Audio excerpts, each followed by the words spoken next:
আল্লাহকে আমাদেরকে আগে চিনতে হবে। আল্লাহকে আল্লাহ তাআলা বলেন ইন্না ফি খালকিস সামাওয়াতি ওয়াল আরদ ওয়াখতিলাফিল লাইলি ওয়ান নাহার আল্লাযীনা ইয়াযকুরুনাল্লাহ কিয়ামান ওয়া কুউদান ওয়া আলা জুনুবিহিম ওয়া ইয়াতাফাক্কারুনা ফি খালকিস সামাওয়াতি ওয়াল আরদ। হে আমার বান্দা, তুমি যদি মুমিন দাবি করো, আসমান এবং জমিনের ছোট্ট ছোট্ট নিয়ামত থেকে তুমি গবেষণা শুরু করে দাও, আমি আল্লাহ আমাকে পেয়ে যাও। সুবহানাল্লাহ। তুমি কাবাকে নিয়ে গবেষণা করো। হে আল্লাহ, তুমি কাবা শরীফ সম্পর্কে সূরা ফিল নাজিল করেছো। কাফের বেঈমান মুসলমানদের বাড়ি আগুন দিতে পারবে, কাফের বেঈমান মুসলমানদেরকে গুলি করে শহীদ করতে পারবে, কিন্তু এই পৃথিবীর জমিনে একটা ঘরে আঘাত করার ক্ষমতা পৃথিবীর কোন শক্তিশালী রাষ্ট্রের নাই। সেটা হচ্ছে কাবা ঘর। কাফের বেঈমান জানে, কাবা ঘরের ইতিহাস জানে। হস্তি বাহিনী কাবাঘর ধ্বংস করার জন্য আসছিল, আল্লাহ তাআলা আবাবিল পাখি দিয়ে তাদেরকে ধ্বংস করেছেন। তারা পারে না। কাবাকে ধ্বংস করলে তো মুসলমান এমনি পটাশ, কিন্তু মুসলমান মারতেছে, কাবার গায়ে হাত দিতে পারে না। তাই কাবার গায়ে হাত দিতে পারে না। যে কাবাকে ধ্বংস করতে পারে না, তিনি কাবার মালিক। কাবার মালিক যদি পৃথিবীর কেউ না হয়, তিনি হচ্ছে আল্লাহ। আপনি নিজের কাছে প্রশ্ন করেন, এই কাবা পৃথিবীর কোন সায়েন্টিস্টের মাথায় আসছিল? আল্লাহ তাআলা দিয়েছেন। আপনি একটু চিন্তা করেন, আল্লাহকে আগে চিনেন, তাহলে আল্লাহর বিধান বাস্তবায়ন সমাজে সম্ভব হবে। আপনি আমি নামাজের মধ্যে আমার চোখে পানি নাই, আমি আল্লাহকে চিনি নাই। আমার স্বামী স্ত্রীর ভিতরে মারামারি, গ্যাঞ্জাম, তালাক, ডিভোর্স, কারণ আমরা আল্লাহকে চিনি নাই। যে মা বোন, যে পুরুষ, যে যুবক আল্লাহকে চিনবে, সেই যুবক কখনো গানের কনসার্ট দিবে না, সেই যুবক কোনোদিন মুরব্বির সাথে খারাপ ব্যবহার করবে না, সেই যুবক কোনোদিন মা বাবার সাথে খারাপ ব্যবহার করবে না। আল্লাহকে চিনে নাই, আল্লাহকে চিনে নাই। একটু আল্লাহকে চেনার চেষ্টা করি। আল্লাহ তাআলা বলছেন, তুমি একটা বাড়ি করলে কতগুলো পিলিয়ার লাগাইছো।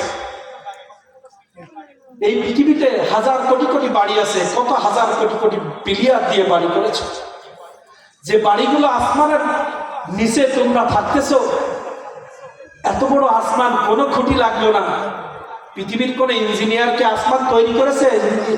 সমগ্র বিশ্ব ঘোরো, সমগ্র বিশ্ব ঘুরে একজন ইঞ্জিনিয়ারকে বলো, এত বড় পৃথিবী নয়, শুধু গজালিয়ার এই 50 বিঘা জমি বিনা খুঁটিতে একটা ছাদ বানাও। গজালিয়ার 50 বিঘা জমি বিনা খুঁটিতে একটা ছাদ বানাও।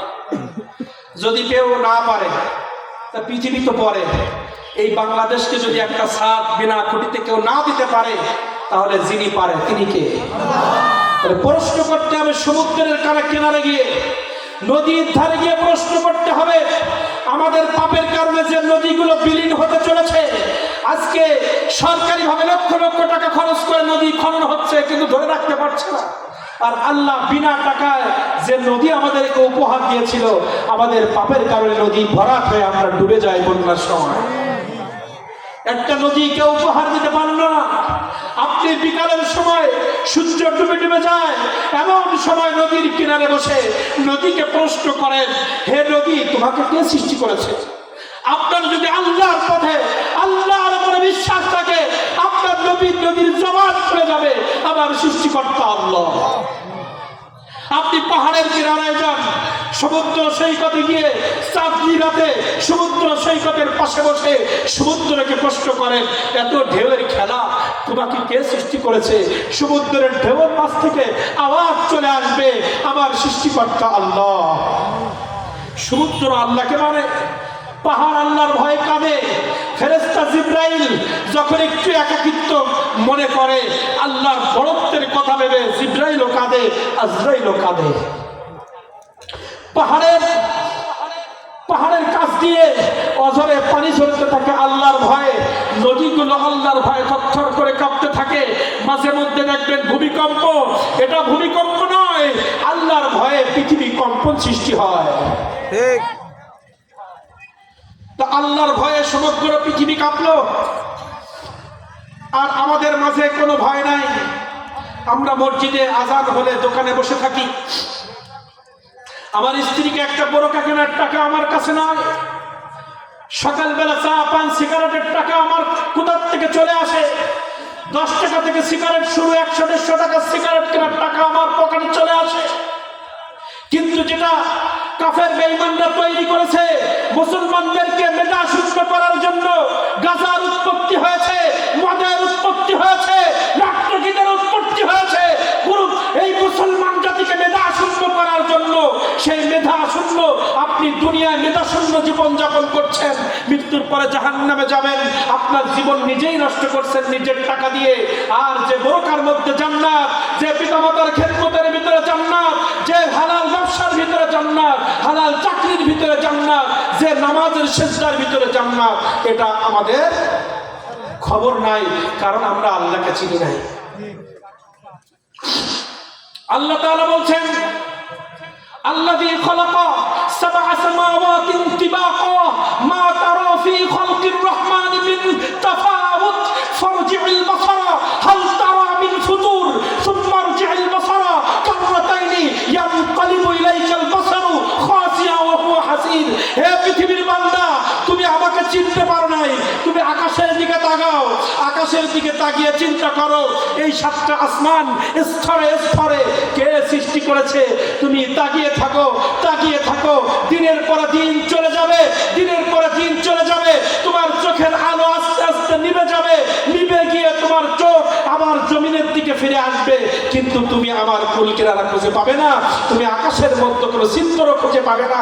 তুমি যে বাড়িটা করেছো, ফাটল ধরে পানি আসে, আর সমগ্র বিশ্ব পশু পাখি মানুষগুলোকে যে আকাশ দিয়ে আমি ছায়া দিয়েছি, যখন রোদ প্রয়োজন রোদ দিয়েছি, যখন বর্ষা লাগে বর্ষা দিয়েছি, যখন শীতের প্রয়োজন একটু কম্বল মুড়াই দিতে তোমাদের বছরে একটু ইচ্ছা হয়, আল্লাহ 12 মাস রোদ দিতে পারতেন, আল্লাহ দেয় নাই। এটাই আল্লাহর খেলা। মাঝে মধ্যে বৃষ্টিতে মাছ ধরতে ভালো লাগে, বৃষ্টির পানিতে একটু খেলা করতে ভালো লাগে, বৃষ্টির পানিতে গা ভিজাইতে ভালো লাগে, এজন্য 3 মাস আল্লাহ বৃষ্টি দিলেন। একটু গরম গরম ভাবটাও আমাদের স্বাদ নিতে ইচ্ছা হয়, এজন্য আল্লাহ তাআলা একটু গরম দিলেন, আবার একটু কম্বলের মধ্যে আর একটু ঘুমাইতে খুব আরাম লাগে, কম্বলের মধ্যে একটু ঘুমাইতে খুব আরাম লাগে, এজন্য আল্লাহ একটু শীতের ব্যবস্থা করলেন। কত সুন্দর ঋতু দিয়ে আল্লাহ আমাদেরকে সাজাইলেন, কত সুন্দর আসমান দিয়ে আল্লাহ আমাদেরকে আলো দিলেন। সে আল্লাহকে আমি ভুলে যাই। এজন্য আল্লাহ তাআলা ঘোষণা, পৃথিবীতে তুমি সাকসেস মুমিন যদি হতে চাও, 2টা সবক মেনে নাও, তোমার জীবনের সব কিছু পরিবর্তন হয়ে যাবে। আল্লাহ তাআলা বলছেন, ইয়া আইয়ুহাল্লাযীনা আমানুত্তাকুল্লাহ, ইয়া আইয়ুহাল্লাযীনা আমানুত্তাকুল্লাহ ওয়া কুলু কাওলান সাদীদা ইসলিহ লাকুম আ'মালাকুম ওয়া ইয়াগফির লাকুম যুনুবাকুম ওয়াল্লাহু গফুরুর রহিম। সুবহানাল্লাহ। আল্লাহ বলছে 2টা জিনিস তোমরা মানো। ইয়া আইয়ুহাল্লাযীনা আমানুত্তাকুল্লাহ ওয়া কুনু মা'আস সাদিকিন। আল্লাহ 2টা সবক দিলেন। হে পৃথিবীর মানুষ, তুমি চন্দ্র নিয়ে, আকাশ নিয়ে, জমিন নিয়ে গবেষণা করার পরে যখন তুমি বুঝতে পারবা এই পৃথিবীর মালিক আমি ছাড়া কেউ না, তখন তোমার জন্য 2টা সবক। তুমি যখন এই কথা বিশ্বাস করবা, পাহাড় পর্বত সমুদ্র আসমান জমিন আল্লাহ ছাড়া পৃথিবীর কোনো মানুষের দ্বারা সম্ভব না।